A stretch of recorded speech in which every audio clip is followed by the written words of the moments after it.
Yahoo Toons. किसी घने one में एक बहुत बड़ा शेर रहता था।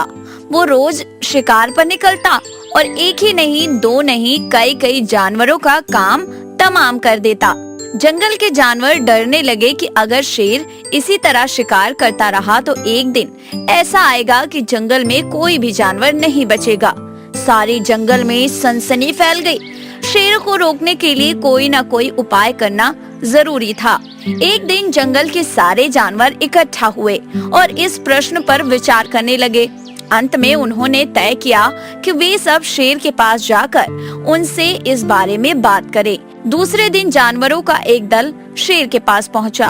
उनको अपनी ओर आते देख शेर घबरा गया और उसने गरज कर पूछा, क्या बात है, तुम सब यहाँ क्यों आ रहे हो? जानवर दल के नेता ने कहा, महाराज, हम आपके पास निवेदन करने आए हैं। आप राजा हैं और हम आपकी प्रजा।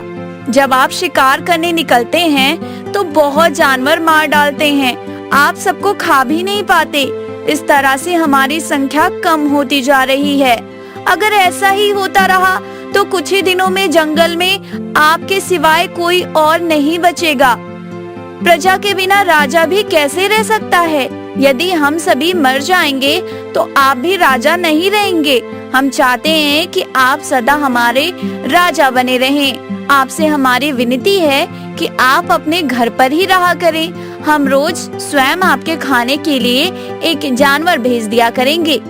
इस तरह से राजा और प्रजा दोनों ही चैन से सो सकेंगे। शेर को लगा कि जानवरों की बात में सच्चाई है। उसने पल भर सोचा, फिर बोला, अच्छी बात है, मैं तुम्हारे सुझाव को मान लेता हूँ, लेकिन याद रखना, अगर किसी भी दिन तुमने मेरे खाने के लिए पूरा भोजन नहीं भेजा तो मैं जितने जानवर चाहूँगा मार डालूंगा। जानवरों के पास तो और कोई चारा नहीं, इसलिए उन्होंने शेर की शर्त मान ली और अपने अपने घर चल दिए। उस दिन से हर रोज शेर के खाने के लिए एक जानवर भेजा जाने लगा। इसके लिए जंगल में रहने वाले सब जानवरों में से एक एक जानवर बारी बारी से चुना जाता था। कुछ दिन बाद खरगोशों की भी बारी आ गई। शेर के भोजन के लिए एक नन्हे से खरगोश को चुना गया। वो खरगोश जितना छोटा था उतना ही चतुर भी। उसने सोचा, बेकार में शेर के हाथों मरना मूर्खता है। अपनी जान बचाने का कोई न कोई उपाय अवश्य करना चाहिए और हो सके तो कोई ऐसी तरकीब ढूंढनी चाहिए जिससे सभी को इस मुसीबत से सदा के लिए छुटकारा मिल जाए। आखिरकार उसने एक तरकीब सोच ही निकाली। खरगोश धीरे धीरे आराम से शेर की ओर चल पड़ा। जब वो शेर के पास पहुंचा तो बहुत देर हो चुकी थी। भूख के मारे शेर का बुरा हाल हो रहा था। जब उसने सिर्फ एक छोटे से खरगोश को अपनी ओर आते देखा तो गुस्से से बौखला उठा और गरज कर बोला, किसने भेजा है तुम्हें? एक तो पिद्दी जैसे हो, दूसरे इतनी देरी से आ रहे हो। जिन बेवकूफों ने तुम्हें भेजा है मैं उन सब को ठीक करूंगा। एक एक का काम तमाम न किया तो मेरा नाम भी शेर नहीं। अब नन्हे खरगोश ने आदर से जमीन तक झुककर कहा, महाराज, अगर आप कृपया करके मेरी बात सुन लें तो मुझे या जानवरों को दोष नहीं देंगे। वे तो जानते थे कि एक छोटा सा खरगोश आपके भोजन के लिए पूरा नहीं पड़ेगा, इसलिए उन्होंने 6 खरगोश भेजे थे। लेकिन रास्ते में हमें एक और शेर मिल गया। उसने 5 खरगोशों को मारकर खा लिया। ये सुनते ही शेर दहाड़ कर बोला, क्या कहा? दूसरा शेर? कौन है वो? तुमने उसे कहाँ देखा? खरगोश ने कहा, उस जमीन के अंदर बनी एक बड़ी गुफा में से निकला था। वो तो मुझे ही मारने जा रहा था, पर मैंने उससे कहा, सरकार, आपको पता नहीं आपने क्या अंधेर कर दिया। हम सब अपने महाराज के भोजन के लिए जा रहे थे, लेकिन आपने उनका सारा खाना खा लिया। हमारे महाराज ऐसी बातें सहन नहीं करेंगे। वे जरूर यहाँ आकर आपको मार डालेंगे। इस पर उसने पूछा, कौन है तुम्हारा राजा? मैंने जवाब दिया, हमारा राजा जंगल का सबसे बड़ा शेर है। महाराज, मेरे ऐसे कहते ही वो गुस्से से लाल पीला होकर बोला, बेवकूफ, इस जंगल का राजा सिर्फ मैं हूँ। यहाँ सब जानवर मेरी प्रजा हैं।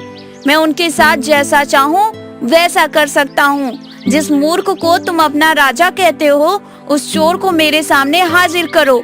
मैं उसे बताऊंगा कि असली राजा कौन है। महाराज, इतना कहकर उस शेर ने आपको लिवाने के लिए मुझे यहाँ भेज दिया। खरगोश की बात सुनकर शेर को बड़ा गुस्सा आया और वो बार बार गरजने लगा। उसकी भयानक गरज से सारा जंगल दहलने लगा। मुझे फौरन उस मूर्ख का पता बताओ, शेर ने दहाड़ कर कहा। जब तक मैं उसे जान से न मार दूंगा मुझे चैन नहीं मिलेगा।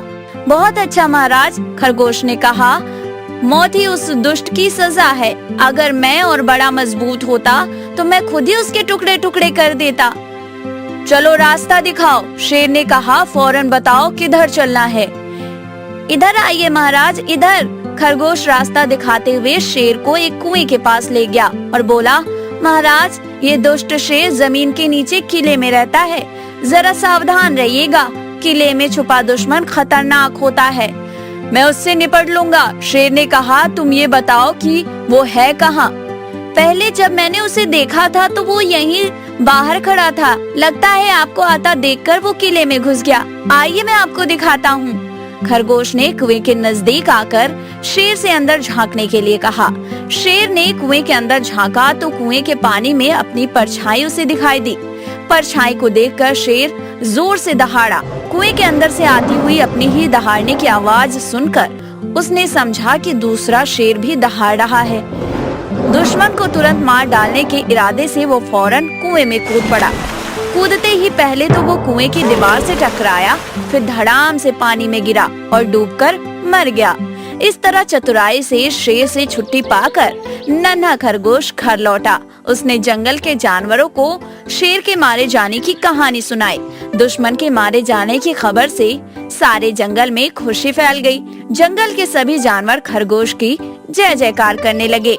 तो दोस्तों, हमें इस कहानी से यही सीख मिलती है कि घोर संकट की परिस्थितियों में भी हमें सूझबूझ और चतुराई से काम लेना चाहिए और आखिरी दम तक प्रयास करना चाहिए। ये बात है गर्मियों की चिलचिलाती दोपहर की। एक कौवा था जो बहुत प्यासा था। पानी की तलाश में वो इधर उधर भटक रहा था, लेकिन उसे पानी कहीं नहीं मिला।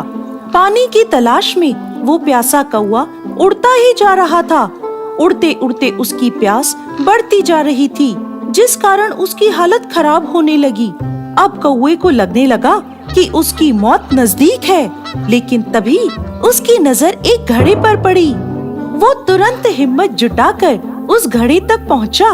घड़े के पास पहुंचते ही उस प्यासे कौवे की सारी खुशी पल भर में छू हो गई, क्योंकि उस घड़े में पानी तो था, लेकिन बहुत थोड़ा सा। कौवे की चोंच उस पानी तक नहीं पहुंच सकती थी। कौवे ने हर तरह से पानी पीने की कोशिश करी, लेकिन वो पानी पीने में सफल नहीं हो पाया। अब बेचारा कौवा पहले से भी ज्यादा दुखी हो गया, क्योंकि उसके पास पानी होते हुए भी वो प्यासा था। वो चुपचाप घड़े पे बैठा घड़े में भरे थोड़े से पानी को देखता रहा।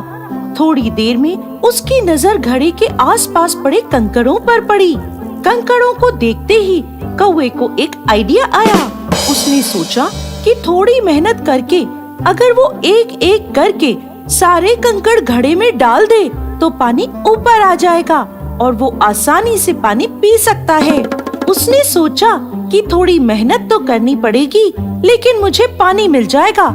ऐसा सोचकर उस प्यासे कौवे ने एक एक कर आसपास पड़े कंकड़ों को घड़े में डालना शुरू कर दिया।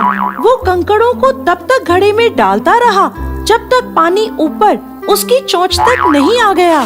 काफी मेहनत के बाद घड़े का पानी ऊपर आ गया तो कौवे ने जी भर के पानी पिया और अपनी प्यास बुझा ली। दोस्तों, इस कहानी से हमें सीख मिलती है कि हमें किसी भी परिस्थिति में हिम्मत नहीं हारनी चाहिए, मेहनत करते रहना चाहिए, क्योंकि मेहनत करने वाले को ही सफलता मिलती है। Yahoo